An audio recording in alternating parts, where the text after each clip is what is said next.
At one point in American history, wealth did not merely buy comfort, it bought influence, it shaped cities, it bent governments. Entire industries rose and fell under the control of a few powerful families. Their names were spoken with awe.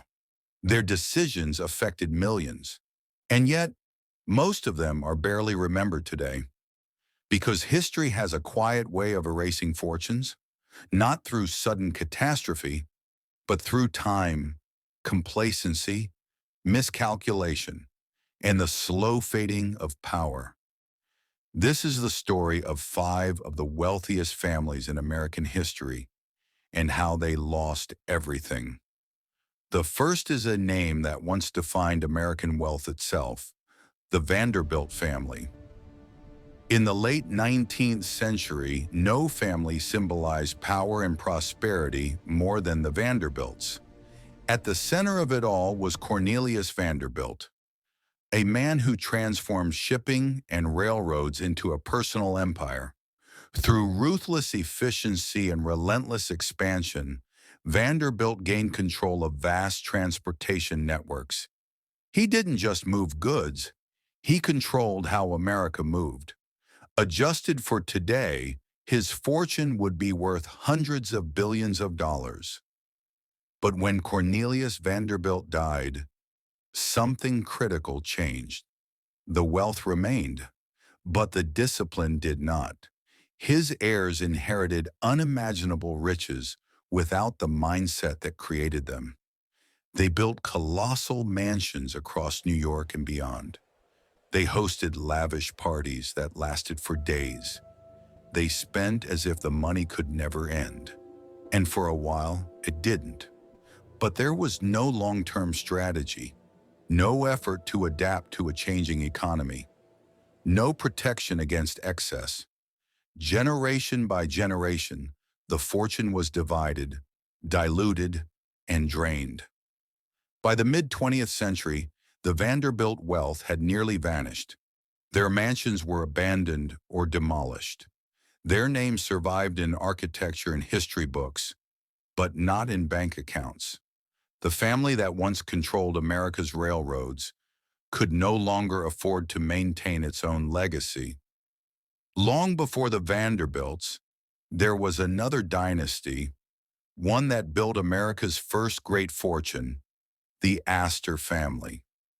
John Jacob Astor arrived in the United States as an immigrant with little more than ambition. Through the fur trade, he amassed enormous wealth, eventually becoming America's first multimillionaire.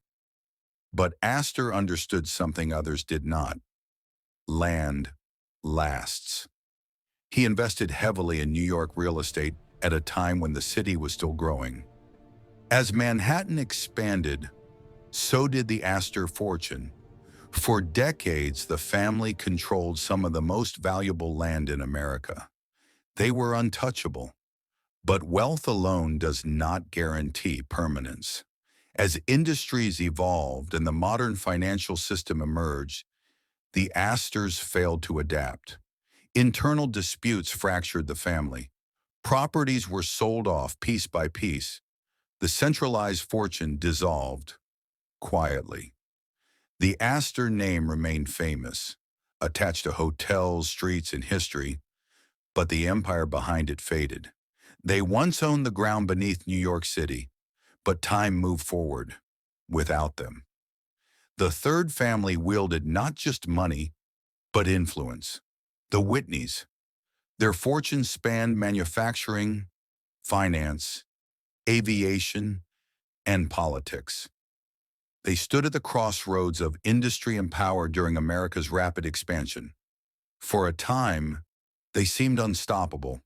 The Whitneys invested aggressively across multiple sectors, believing diversification alone would protect them. But diversification without discipline becomes overreach.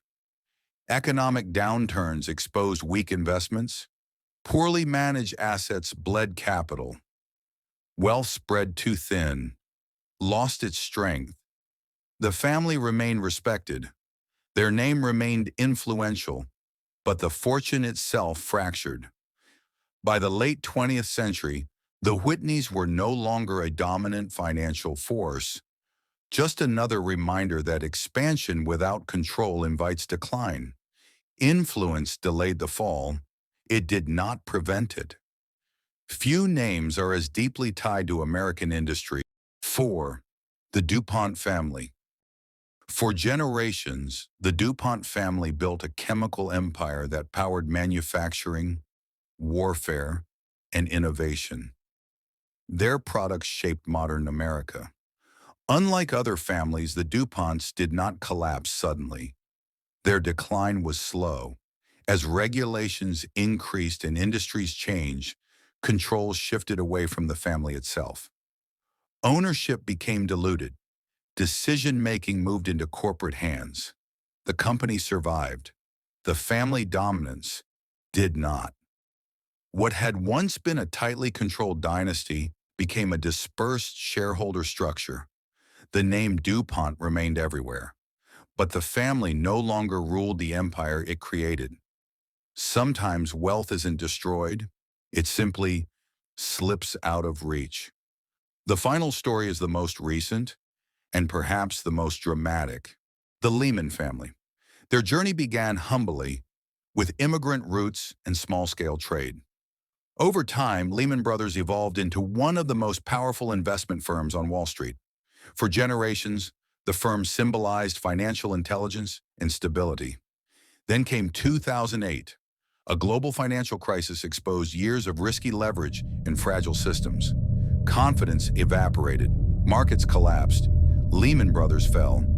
In a matter of days, a firm built over more than a century ceased to exist. And with it, the Lehman family's financial legacy vanished from the world stage. It wasn't gradual. It wasn't subtle. It was total. These families did not lose their fortunes the same way. Some spent theirs away. Some failed to adapt. Some lost control to systems larger than themselves. Some trusted structures that eventually collapsed.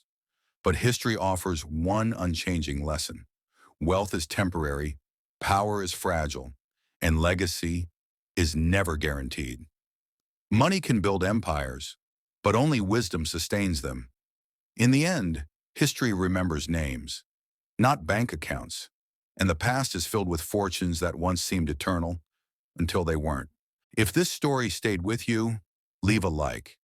If there's another forgotten chapter of history you think deserves to be told, share it in the comments. And if you want more stories like this, subscribe to Myriad of History.